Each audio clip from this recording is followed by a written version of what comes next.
नमस्कार बच्चों, संस्कृत में हम अष्टमय पाठ है भू विभागा अर्थात भूमि के विभाग, इस पाठ का अध्ययन कर रहे थे और हम यहाँ तक अध्ययन कर चुके हैं। ये देखिए, यहाँ जो है समुद्रः सप्त अस्मद्वेदे अपि प्रकटा भवन्ति, यहाँ तक हम इसमें अध्ययन कर चुके हैं। ये देखिए, यहाँ तक हम इसमें अध्ययन कर चुके हैं। आज हम आगे अध्ययन करते हैं। आगे है वृक्षः, यानी कि वृक्ष। बहुत सारे वृक्ष होते हैं, उन्हें वृक्षः कहते हैं।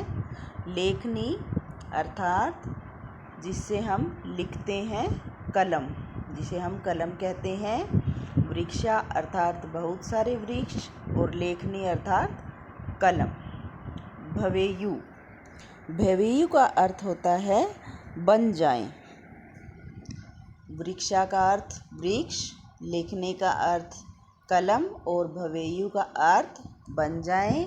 समुद्रोऽपि अर्थात समुद्र भी। समुद्रोऽपि मसी भवेत्। मसी, मसी किसे कहते हैं? जो स्याही होती है उसे मसी कहते हैं। जो कलम पुराने समय में जिस स्याही में कलम को डुबाकर लिखते थे उसे मसी कहते हैं। भवेत् अर्थात बन जाए। तो इसमें क्या कहने का तात्पर्य है? वृक्ष लेखनी भवेयु समुद्रो अपि मसी भवेत्, कि अगर संसार में जितने भी वृक्ष हैं वो सभी वृक्ष लेखनी अर्थात कलम बन जाएं, और जितना भी समुद्र में पानी है वो भी अगर स्याही बन जाए। परम अर्थात परंतु, परम का क्या मीनिंग है? परंतु भगवत वाक्यायनी, भगवत वाक्यायनी अर्थात भगवान के वाक्य अर्थात वेद वाक्य। वेद वाक्य किन्हें कहा जाता है? जो वेद है वो भगवान द्वारा कृत बताए गए हैं, ना कि कृषि मनुष्य मात्र प्राणी के द्वारा वो लिखने योग्य नहीं है, उनके द्वारा वो लिखे नहीं जा सकते। इसलिए जो वेद हैं उन्हें भगवत वाक्यानि का यहाँ पर नाम दिया गया है। समाप्तानि न भवन्ति, समाप्तानि न भवन्ति का मतलब है समाप्त नहीं हो सकते।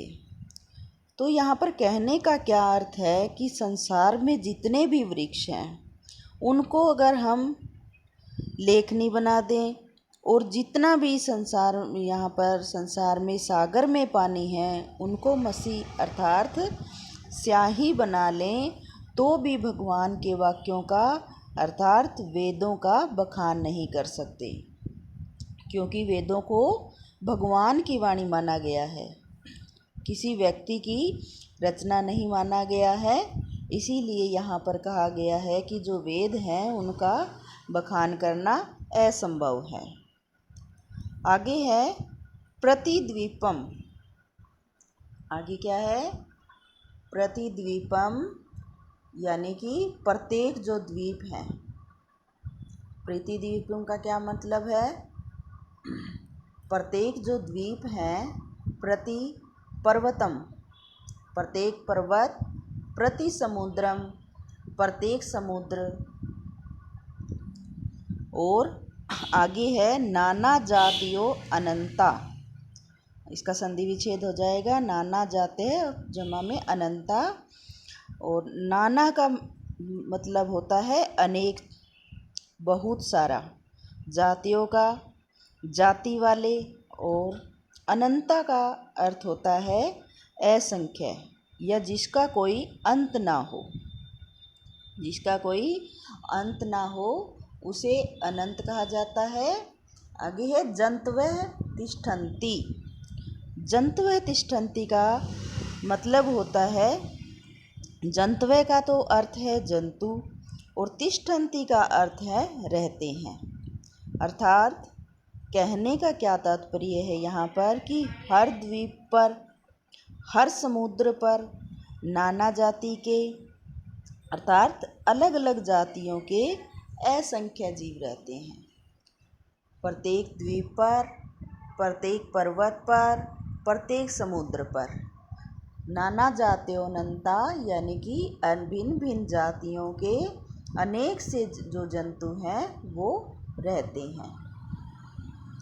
आगे है या पृथ्वी, ये पर्वता, ये समुद्रा, यानी कि या पृथ्वी अर्थात जो पृथ्वी, ये पर्वता अर्थात जो पर्वत, और ये समुद्रा अर्थात जो समुद्र।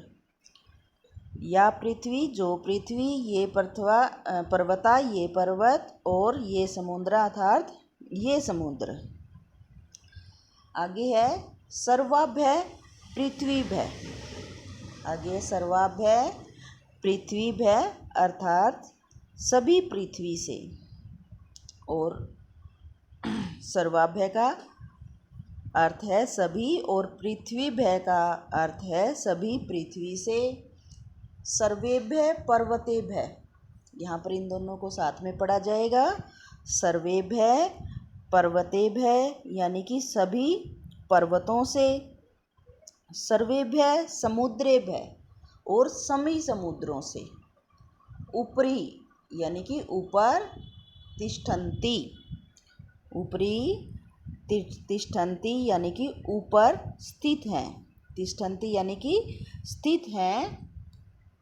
तान स्वर्गम इति वदन्ति, तान का अर्थ है यहाँ पर तान, इनको स्वर्गम अर्थात स्वर्ग, इति वदन्ति कहा जाता है, कहते हैं या फिर कहा जाता है।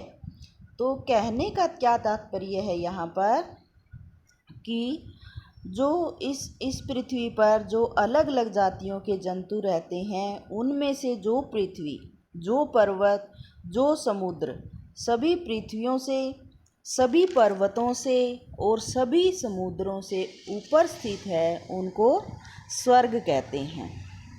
उनको क्या कहते हैं? स्वर्ग कहते हैं। तो कहने का क्या तात्पर्य है कि जो स्वर्ग और नरक है वो इसी ब्रह्मांड में स्थित हैं, वो भी इस ब्रह्मांड से बाहर नहीं है। इसीलिए यहाँ पर कहा गया है कि प्रतिद्वीपम प्रतिपर्वतम प्रतिसमुद्रम नाना जातन्या अनंता जंतव तिष्ठन्ति, यानी कि प्रत्येक द्वीप पर, प्रत्येक पर्वत पर, प्रत्येक समुद्र पर भिन्न भिन्न जातियों के जो जीव रहते हैं, ये जो सभी पृथ्वी है, ये जो पर्वत है, ये जो सभी समुद्र हैं, और जो सभी पृथ्वियों से, सभी पर्वतों से, सभी समुद्रों से ऊपर स्थित हैं, उन्हें स्वर्ग कहा जाता है। और आगे क्या बताया है? या पृथ्वी, इसी तरह से जैसे ऊपर बताया है वही इसका अर्थ है कि जो पृथ्वी, ये पर्वता, जो पर्वत, ये समुद्र, जो समुद्र, सर्वाभ्य पृथ्वीभ्य सभी पृथ्वी से, सर्वेभ्य पर्वतेभ्य सभी पर्वतों से, सर्वेभ्य समुद्रोभ्य अधो सभी समुद्रों के अधो यानी कि नीचे के भागे तिष्ठन्ति, नीचे के भाग में स्थित है, स निर्कय अति वदन्ति। तो यहाँ पर कहने का तात्पर्य क्या है कि जो पृथ्वी, जो पर्वत, जो समुद्र सभी पृथ्वियों से ऊपर है, वहाँ पर तो स्वर्ग है। और जो पृथ्वी, जो पर्वत और जो समुद्र सभी पृथ्वियों से, सभी पर्वतों से और सभी समुद्रों से अधोभागे यानी कि नीचे के भाग में स्थित है, तिष्ठन्ति यानी स्थित है, स नरक इति वदन्ति, उसे नरक कहते हैं। आगे है निश्चितम किल सिद्धई। निश्चितम किल सिद्धई, इसका अर्थ है सिद्ध पुरुषों ने निश्चित किया है स्वर्ग नरकादिकम सर्वम ब्रह्मांडान, यानी कि जो स्वर्ग नरकादिकम का अर्थ है यहाँ पर स्वर्ग और नरकादि, सर्वम का अर्थ है सब, और यहाँ पर है ब्रह्मांडातन, इसका संधि विच्छेद हो जाएगा ब्रह्मांड, ब्रह्मांडात और जमा में न। तो यहाँ पर इसको आपको बताया गया है जो ब्रह्मांडात जमा में न, और इसका अर्थ है ब्रह्मांड से नहीं, ना आ गया ना यहाँ पर, ब्रह्मांडात और जमा में न है तो इसका अर्थ है ब्रह्मांड से नहीं। किंचित दौहिर अस्ति, ये है किंचित दौहिर अस्ति। यहाँ पर इसमें आपको बताया गया कि कुछ भी बाहर नहीं है, किंचित अर्थात कुछ भी, और दौहिर अस्तिति इसका अर्थ है बाहर नहीं है। तो यहाँ पर आपको बताया गया है कि जो स्वर्ग और नरक आदि हैं वो इसी ब्रह्मांड में स्थित हैं और इस ब्रह्मांड से बाहर नहीं है। यह सिद्ध पुरुषों ने निश्चित किया है। ये किसने निश्चित किया है? यहाँ पर दिया है ना, निश्चितम किल सिद्धई, यानी कि सिद्ध पुरुषों ने निश्चित किया है कि जो स्वर्ग नरक आदि हैं वो सब इस ब्रह्मांड से बाहर नहीं हैं, वो इसी ब्रह्मांड में है। जो स्वर्ग नरक हैं वो इसी ब्रह्मांड में स्थित हैं। आगे है ते सप्त गगना आश्रिता, ते सप्त गगन आश्रिता, इसका अर्थ है वे, ते का अर्थ है वे, सप्त गगन यानी कि 7 गगन में, और आश्रिता का अर्थ है आश्रित हैं, रहते हैं। आगे है सप्त ग्रहा, सप्त ग्रह यानी कि 7 ग्रहों में, और स्वर्गम परितो यानी कि स्वर्ग के चारों ओर, इसका स्वर्गम का अर्थ है स्वर्ग, परितो का अर्थ होता है चारों ओर घूमना, चारों ओर चक्कर लगाना। मेखलावत, मेखलावत यानी कि मेखला के समान। यहाँ पर जो मेखला है उसका अर्थ होता है कमरबंद, जो एक आभूषण होता है कमरबंद, और जिसे हम देसी भाषा में तागड़ी कहते हैं ना, वो जो यहाँ पर आभूषण है उसे कमरबंद कहते हैं, जिसे उसे संस्कृत में मेखला का यहाँ पर नाम दिया गया है। आगे है परिभ्रमंतिति, परिभ्रमंतिति का मतलब है घूमते रहते हैं, और वदंती का मतलब कहा जाता है, ऐसा कहा जाता है। तो यहाँ पर कहने का क्या तात्पर्य है कि 7 गगनों पर आश्रित, ये आपको दिए है ना यहाँ पर कि 7 गगनों पर आश्रित जो 7 ग्रह हैं वो स्वर्ग के चारों ओर कमरबंद के समान रहते हैं, बंधे रहते हैं और घूमते रहते हैं, ऐसा कहा जाता है। न कि न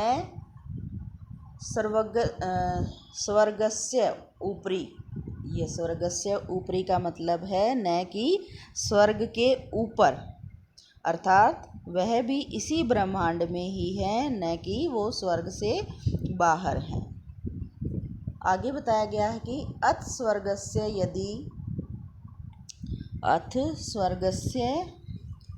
यदि, और इसका अर्थ है यदि स्वर्ग का, अथ स्वर्गस्य इति का मतलब है यदि स्वर्ग का, मन आकाशम अर्थात मन आकाश को, जानन्ति जान ले, जानन्ति का अर्थ है जान ले, अस्मदिया सतमर्ष, ये देखिए यहाँ पर है अस्मदिया सतमर्ष। अस्मदिया का अर्थ होता है हमारे लोग। यहाँ पर जो ये है ना अस्मदिया, इसका अर्थ है हमारे लोग। और इसमें जो अर्श यहाँ पर दिया हुआ है सतमर्श, इसका जो संधि विच्छेद है वो हो जाएगा तम, और इसके जमा में अर्श, ये इसका संधि विच्छेद हो जाएगा तम जमा में अर्श। और यहाँ पर जो अस्मद शब्द है इसका मतलब है अस्मदिया का अर्थ हमारे लोग, अर्थात कुरान के लोग, जो मुस्लिम समुदाय के मुस्लिम समर्थक के लोग हैं, उन्हें यहाँ पर अस्मदिया यानी हमारे लोग का नाम दिया गया है। और शतमर्श तम जमा में अर्श यानी कि उसे अर्श, उसे जो मुस्लिम यहाँ पर आकाश को जानते हैं उसको क्या नाम दिया गया, उसे मुस्लिम लोग जो हैं उसे अर्श के नाम से इति वदंती, इति वदंती अर्थात कहते हैं या फिर उसे जानते हैं। तो यहाँ पर कहने का तात्पर्य है कि यदि स्वर्ग का मन जो है वो आकाश को मान ले, अत स्वर्गस्य यदि मन आकाशम जानन्ति, यदि स्वर्ग का मन आकाश को मान ले तो हमारे लोग, अर्थात हमारे लोग कौन, मुस्लिम लोग, तो उसे किस नाम से जानते हैं, अर्श के नाम से जानते हैं। और स्वर्ग भूमि पुरुषि इति, स्वर्ग भूमि को किस नाम से जानते हैं, पुरुषी के नाम से। ये देखिए यहाँ पर है ना, स्वर्ग भूमि पुरुषिति वदंती, और स्वर्ग भूमि को पुरुषी के नाम से जो मुस्लिम समुदाय के लोग हैं उसे जानते हैं। तो प्यारे बच्चों, आपका जो ये पाठ 8 है ये यहीं पर समाप्त होता है। तो मैं आपसे अनुरोध करती हूँ कि आप इस पाठ को अच्छे से पढ़िए और अच्छे से इसे समझिए, और इससे संबंधित अगर कुछ भी जानकारी आपको चाहिए तो आप मुझसे फ़ोन करके या फिर कांटेक्ट करके व्हाट्सएप से पूछ सकते हैं। और इससे पहले की जो वीडियो है पाठ की वो मैं डाल चुकी हूँ, आप उन्हें भी अच्छे से एक बार फिर से देखिए। धन्यवाद।